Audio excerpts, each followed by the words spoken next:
Wow, ang laki. Taba. Ang limango. Lagyan natin ng suka. Sarap oh. Daming aligit. Crabs and crack. Crispy.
At yan, matitikman na naman natin muli ang masarap na seafood dito sa Parkal Mall. Ito yung crabs and crack. Yan, tama na ako, no? Crabs and crack. Good for 15 packs na, napakarami na ang menu. So, meron sila ditong mixed seafood platter, meron din silang shrimp platter, at meron din silang stuffed pusit. Meron din silang napalaking baby back ribs. Tapos meron din silang tuna belly na masarap yan, promise. Tapos meron din silang napakaraming scallops. Isang platter din to. Tapos meron din kasamang chicharon bulaklak. At meron din lechon kawali. Yan, may sausawan din yan. Meron din kasamang dalawang salad, dalawang leche flan, at 3 iced tea. So, may kasama rin itong 12 cups of rice. Pero kami, in-upgrade namin to sa aligi rice.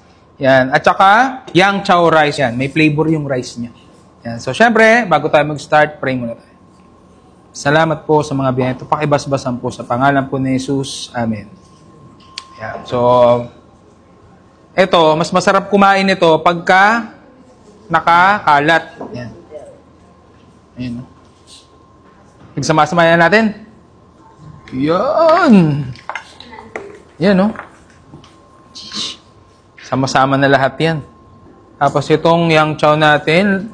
Kasi ang konsepto nitong crabs and crack is boodle fight talaga. Yan. Tapos may naka-cling wrap naman tong ating table. Kaya walang no problem. So ito namang aligi rice. Paborito ni Liam po. Yan. Sarap oh. Init pa.